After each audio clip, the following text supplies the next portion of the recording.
हर रोज एक नई कहानी देखने के लिए चैनल को सब्सक्राइब करें और बेल आइकन दबाना ना भूलें। सोनी और मोनू दोनों भाई बहन आपस में किसी बात को लेकर तू मैं कर रहे थे।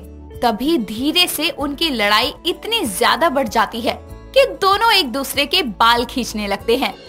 तभी गुस्से में उनकी माँ रेखा देवी आती है और उनसे बोलती है, अरे तुम दोनों को शर्म नहीं आती क्या? पूरा का पूरा खानदान ही बेशरम हो गया है, जब देखो तब लड़ाई। ये बात सुनकर रेखा का पति अनमोल सिंह मुंह बनाते हुए कहता है, तुम घूम फिरकर मेरे खानदान पर क्यों आ जाती हो? क्यों? ये बच्चे आपके ही खानदान के हैं, समझे? और जैसा बाप निकम्मा वैसे ही बच्चे सारा दिन कुत्ते बिल्ली की तरह बस लड़ते ही रहते हैं। और कुछ आता है इनको? हे भगवान, गलती चाहे किसी की भी क्यों ना हो, तुम हमेशा मुझे और मेरे खानदान को ही सुनाती हो। हाँ तो जिसके बच्चे हैं वही सुनेगा ना। हाँ, ये बच्चे बस मेरे हैं, तुम्हारे तो है नहीं। तुम तो इनकी दूर की माँ हो ना, और मैं इनका सगा बाप।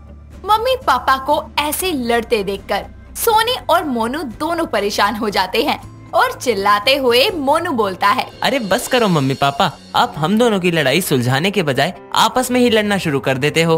अपना मुंह बंद करो तुम सब। अरे 5 दिन बाद दिवाली है, ये नहीं कि अच्छे से सफाई कर ले घर की। उठो तुम सब। सोनी तू जा घर में झाड़ू पोछा लगा, और मोनू तू जाके घर के सारे जाले साफ कर। और आप महाराज जी, आप तो रसोई का काम करिए।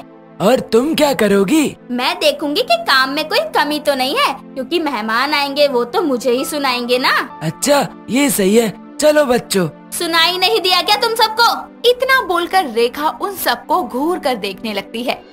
सोनी डर के मारे झाड़ू उठा लेती है और झाड़ू लगाने लगती है, और वहीं मोनू भी डर के मारे घर के सारे जाले साफ करने लगता है, और अनमोल जाके रसोई का काम करने लगता है, और रेखा आराम से सोफे पर बैठकर एप्पल खाने लगती है। ऐसे ही शाम हो जाती है। सोनी मोनू से कहती है, भाई इस दिवाली ना मैं अच्छे से पटाखे जलाऊंगी। तू और पटाखे, तेरे बस की फुलझड़ियाँ जलाना नहीं है, पटाखे चलाएगी। अबे ओ, मुझसे ज्यादा पंगे मत लियो, समझ गया ना? देख लियो, इस बार ना मैं तुझसे ज्यादा पटाखे जलाऊंगी, समझ गया? ओ मोटी, देख लूंगा तभी कि तू कितने पटाखे जलाती है। हाँ देख लियो, दिखा दिखा कर तुझे भी जलाऊंगी फिर। हाँ देख लेंगे मेरी फुस्सी बम जैसी बहन। तभी वहाँ उनकी मम्मी आ जाती है और उन दोनों से कहती है, क्या बात है, फिर से शुरू हो गए तुम दोनों? मम्मी यही बहस करता है मुझसे। क्यों मोनू, तुझे कोई काम नहीं है क्या जो तू बार बार इससे बहस करता रहता है? अरे अपने पापा की तरह बेशरम हो गया है क्या तू? अरे मम्मी, तुम इसकी बातों पर तुरंत यकीन कर लेते हो। ये खुद मुझसे बहस करती है, मैं नहीं। तुम दोनों ही अपने पापा की तरह हो। चलो दोनों मेरे साथ मार्केट, बहुत सारा सामान लाना है दिवाली के लिए। मैं नहीं जा रहा, इसे ही ले जाओ। मैं भी नहीं जा रही, पापा को ले जाओ। अभी ना झाड़ू लेकर आऊंगी और दोनों के सर से ये मार्केट ना जाने का भूत ना उतार दूंगी, समझे? अरे नहीं मम्मी, मैं चलने के लिए तैयार हूँ। और तू नालायक? हाँ मैं भी। बिल्कुल अपने बाप पर गए हो। इतना बोलकर रेखा अपने बच्चों के साथ मार्केट जाती है, जहाँ वो बहुत सारी खरीदारी करती है। रेखा अपने बच्चों के लिए नए कपड़े लेती है और खूब सारी मिठाइयाँ भी लेती है। साथ ही वो सब सजावट का सामान खरीदती है, जैसे रंगोली बनाने के रंग, हैप्पी दिवाली के स्टिकर, दीपमाला, फूलों की माला, आम के पत्ते और मेहमानों को देने के लिए अन्य तोहफे। ये सब चीजें खरीदकर वो सब घर आते हैं। ऐसे ही अगले दिन छोटी दिवाली के दिन सोनी मोनू से बोलती है, भाई देख, इस बार ना हम मिलकर पटाखे जलाएंगे। पिछली दिवाली की तरह ना हम इस बार लड़ाई नहीं करेंगे, खुशियाँ बांटेंगे और खुशी खुशी दिवाली मनाएंगे। हाँ बहन, लड़ाई तो रोज ही करते हैं, मगर आज छोटी दिवाली है। आज से लेकर कल बड़ी दिवाली तक हम दोनों लड़ाई नहीं करेंगे, जो भी होगा मिल बांट कर ही करेंगे। आखिर मम्मी पापा को भी तो पता चले हम दोनों भाई बहन में कितना प्यार है। तभी वहाँ उनके मम्मी पापा आ जाते हैं और ये सब देखकर रेखा कहती है, वाह, इस मामले में तो मेरे बच्चे बिल्कुल मेरे पर गए हैं। कितने प्यारे लग रहे हैं एक साथ ऐसे शांत बैठे हुए। तभी उनकी बात सुनकर अनमोल बोलता है, हाँ, तुमको तो मौका चाहिए बस अपनी तारीफ करने का। हाँ मेरे बच्चों, बहुत अच्छी सोच है। मेरे बच्चों, दिवाली खुशियाँ बांटने का त्योहार होता है, और इस त्योहार जितना खुशियाँ बांट सकते हैं उतनी बांटनी चाहिए, ताकि सब खुश रहें। हाँ, कभी कभी तुम्हारी मम्मी अच्छी बातें कर लेती हैं। आप भी ना। और हाँ मेरे बच्चों, ये लो कुछ पैसे ले लो, थोड़े पटाखे ले लेना अपने लिए। हाँ मम्मी। जाओ अब। सोनी और मोनू दोनों पैसे लेकर पटाखे लेने चले जाते हैं। और अपने लिए पटाखे खरीद लेते हैं और रास्ते में जलाते हुए आते हैं। तभी उन दोनों भाई बहन की नजर गरीब बच्चों पर पड़ती है, जो कि चुपचाप अमीर बच्चों को छोटी दिवाली मनाते हुए देखकर खुश होते हैं। ये देखकर सोनी अपने भाई से बोलती है, भाई, इन लोगों के पास तो दिवाली मनाने के लिए कुछ भी नहीं है, ना ही इनके पास खुशियाँ बांटने के लिए कुछ है, फिर भी ये कितने खुश हैं। हाँ बहन, और हाँ, हम दोनों जितना हो सके उतना खुशी बांटने की कोशिश करेंगे। हाँ भाई। मगर तू मेरा साथ देगी बहन? हाँ भाई, मैं तेरे साथ हूँ। ठीक है, कल बड़ी दिवाली है और हम दोनों भाई बहन मिलकर इन लोगों के साथ खुशियाँ बांटेंगे। हाँ ठीक है भाई, चल अब घर चलते हैं, वरना मम्मी बहुत मारेगी। इतना बोलकर दोनों भाई बहन घर आते हैं। तभी उनकी मम्मी बोलती है, आ गए मेरे बच्चों? हाँ मम्मी। अच्छा, मैं खाना लगा देती हूँ, तुम दोनों को भूख लगी होगी ना। इतना बोलकर रेखा रसोई में चली जाती है और मौका देखकर मोनू और सोनी दोनों अपनी मम्मी के लॉकर से कुछ पैसे चुरा लेते हैं। ऐसे ही दिवाली वाले दिन मोनू और सोनी बड़ी धूमधाम से दिवाली मनाते हैं और चोरी किए हुए पैसे उन गरीब बच्चों के लिए पटाखे और मिठाइयाँ खरीदने में खर्च करते हैं और उनके साथ दिवाली मनाते हैं। थोड़ी देर बाद दोनों भाई बहन अपने घर आते हैं और घर आके दोनों देखते हैं कि उनकी मम्मी बहुत परेशान है और अपनी माँ को परेशान देखकर सोनी बोलती है, क्या हुआ मम्मी, आप परेशान क्यों है? पापा ने फिर कुछ कहा क्या आपको, या फिर आपकी तबीयत खराब है? हाँ मम्मी, बोलो ना क्या हुआ, हमें अच्छा नहीं लग रहा इस तरह आपको देखकर। क्या बताऊं बच्चों, मुझे समझ ही नहीं आ रहा। मैंने अपने लॉकर में कुछ पैसे रखे थे, पता नहीं कहाँ चले गए। मुझे सच सच बताओ, क्या तुम दोनों ने पैसे लिए हैं? तुम्हें अपनी मम्मी की कसम है, सच बोलना। हाँ मम्मी, हम दोनों ने मिलकर चोरी की थी। तभी वहाँ अनमोल आता है और कहता है, बच्चों, क्या कमी कर दी हमने जो तुम्हें ये सब करना पड़ा? हाँ बोलो ना, तुम्हारे खाने पीने से लेकर किसी चीज में कभी कोई कमी रह गई है जो तुम दोनों ये सब करने लगे? मम्मी, वो हमने चोरी इसलिए की क्योंकि हमने देखा कि कुछ गरीब बच्चे जिनके पास ना पटाखे हैं ना मिठाइयाँ हैं, मगर वो हम अमीर बच्चों को देखकर खुश हो रहे हैं, इसलिए मैंने सोचा जितना कर सकता हूँ उतना ही करके उन सब के साथ दिवाली बनाऊंगा और इसीलिए चोरी की। हाँ मम्मी, हमें माफ कर दो। बच्चों, जो तुमने किया वो सही है, मगर तुम्हारा तरीका बहुत ही गलत है। चोरी करना एक बुरी आदत है, लेकिन हाँ, तुमने हमारी आंखें खोल दी और अब हमें भी समझ आया है कि खुशियाँ बांटने का असली मतलब क्या होता है। इस तरह रेखा और अनमोल अपने बच्चों से सीख लेकर गरीब बच्चों के घर घर जाकर मिठाइयाँ, कपड़े और छोटे मोटे पटाखे देकर आते हैं और उनके साथ हंसी खुशी दिवाली मनाते हैं और पूरा परिवार एक साथ कहता है, हैप्पी दिवाली। काव्या और नव्या की परवरिश एक ही घर में हुई थी। काव्या बहुत ही छोटी थी जब उसके माता पिता का स्वर्गवास हो गया था, जिसके बाद उसके चाचा चाची ने ही उसे बड़ा किया। उसकी चाची जयश्री को काव्या कतई पसंद नहीं थी। वो चाहती थी कि काव्या की शादी जल्द से जल्द हो जाए, पर अपने पति के कारण वो उसे कुछ नहीं कह पाती थी। एक दिन काव्या को देखने अनुज नाम के एक अनाथ लड़के का रिश्ता आता है, जो एयरपोर्ट विभाग में नौकरी करता था। अर्जुन अपने दोस्त धीरज के साथ काव्या के घर आता है। अरे आओ आओ आओ बेटा, बैठो। अरे बेटा अनुज, तुम्हारे दोस्त का नाम क्या है? चाचा जी, इनका नाम धीरज है और ये हमारे एयरपोर्ट के मैनेजर हैं। क्यों ना मैं अपनी लाडो की शादी इस धीरज से कर दूं। मेरी बेटी सारी उम्र राज करेगी। धीरज बेटा, तुम्हारे परिवार में कौन कौन है? कोई आया नहीं साथ में? नहीं आंटी जी, अर्जुन की तरह मैं भी अकेला हूँ। हम दोनों ही एक दूसरे का परिवार हैं। जी सुनिए, जरा 2 मिनट कमरे में चलिए, आपसे जरूरी बात करनी है। हाँ। दोनों पति पत्नी कमरे में जाते हैं। क्या हुआ, यहाँ क्यों बुलाया है? जी मैं सोच रही थी कि धीरज अपनी नव्या के लिए बिल्कुल सही रहेगा। अकेला है, अच्छा कमाता भी है, हमारी बेटी राज करेगी, राज। हाँ, बात तो तुम सही कहती हो। किशोर और जयश्री कमरे से बाहर आते हैं। बेटा अनुज, हमारी तरफ से यह रिश्ता पक्का समझो। मगर जी वो दरअसल हम अपनी दूसरी बेटी नव्या के लिए भी रिश्ता ढूंढ रहे हैं।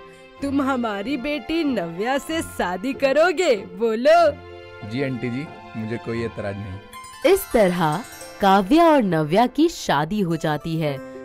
दोनों बहनों का घर एक ही कॉलोनी में थोड़ी दूरी पर था। अनुज का घर थोड़ा छोटा था तो वहीं धीरज के पास एक बड़ा बंगला था, पर दोनों ही अपनी अपनी जिंदगी में खुश थे। ऐसे ही एक दिन धीरज के घर पर। सुनिए जी, मेरा ना मम्मी पापा से मिलने का बहुत मन हो रहा था। क्या आज आप मुझे वहाँ छोड़ देंगे? अरे नव्या, क्या जरूरत है तुम्हें वहाँ जाने की? तुम्हें यहाँ किसी चीज की कमी है क्या? नहीं, ऐसी बात नहीं है, मगर बहुत दिन हो गए मेरी ना मम्मी पापा से मुलाकात नहीं हुई। उनकी बड़ी याद आ रही है। अरे वहाँ कोई सुविधा तो है नहीं और ना उस घर का कोई स्टेटस है। पता नहीं तुमने इतने साल वहाँ कैसे गुजार दिए। जी ऐसी बात नहीं है, अब प्लीज मुझे ले जाइए ना। देखो, मुझे बहस करना पसंद नहीं है। एक बार मना कर दिया तो कर दिया, अब दोबारा मत पूछना। धीरज के मुंह से ऐसी बातें सुनकर नव्या दंग रह जाती है। उसके जाने के बाद वो अपनी माँ को फोन करके अपने घर बुलाती है। वेलकम मम्मी डैडी, आपको आने में कोई दिक्कत तो नहीं हुई? नहीं बेटा। सब लोग एक साथ खाना खाने के लिए डाइनिंग टेबल पर बैठते हैं। तभी नौकर बहुत सारे फास्ट फूड लाकर टेबल पर रख देता है। अरे ये क्या, इन लोगों के लिए देसी खाना लाओ, ये विदेशी खाना इन्हें कहाँ पचेगा? अरे मम्मी पापा, इनकी ना मजाक करने की आदत है, आप खाना खाइए ना। अपने दामाद की बातें सुनकर जयश्री और किशोर को बहुत शर्मिंदगी महसूस होती है। धीरज ऑफिस के लिए घर से निकल जाता है। थोड़ी देर काव्या से बात करने के बाद वो दोनों अपने घर के लिए निकल जाते हैं। तभी चलते चलते किशोर बोलता है, देख लिया तुमने अपनी मनमानी का नतीजा। कोई बात नहीं, हमारी बेटी तो खुश है ना। देखा नहीं तुमने कितने नौकर चाकर है और ये आलीशान घर।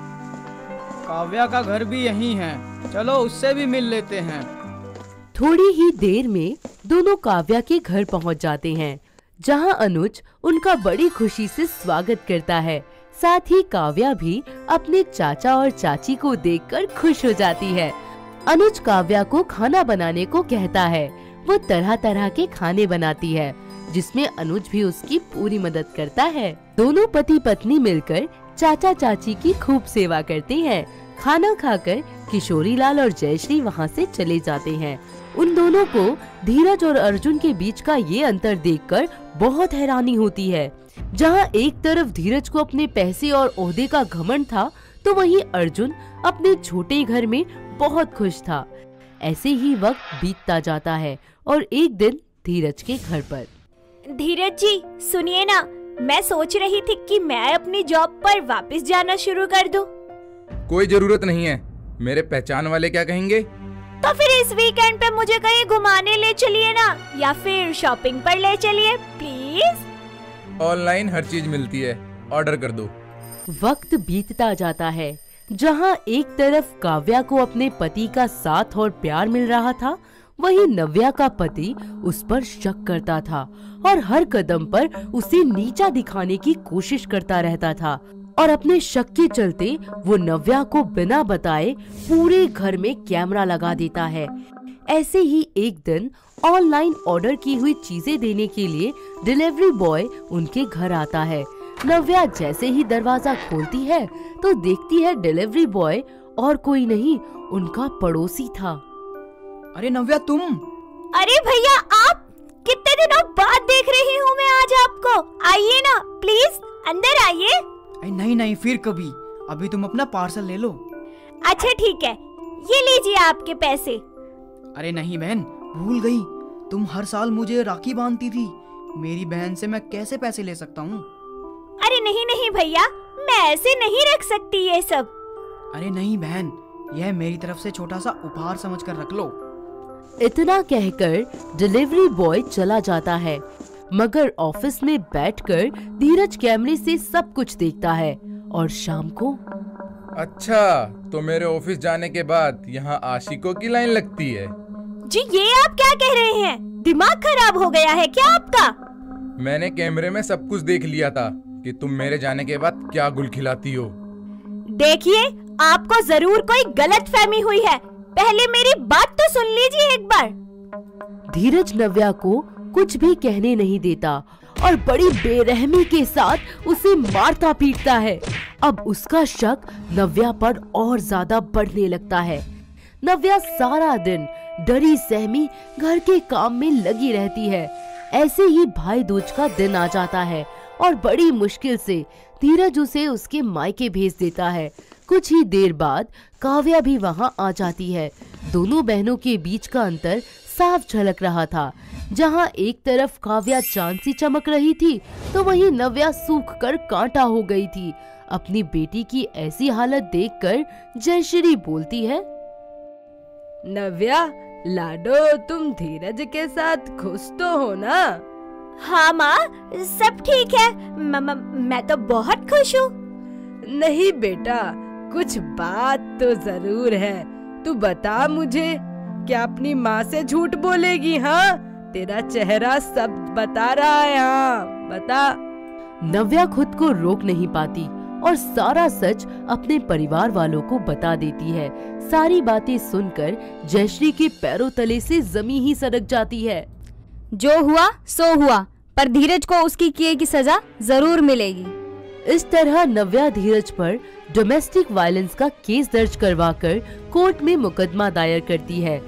काव्या अनुज की मदद लेकर धीरज के फोन से रिकॉर्डिंग निकलवाकर कोर्ट में पेश करती है, जिससे धीरज का सारा सच सबके सामने आ जाता है।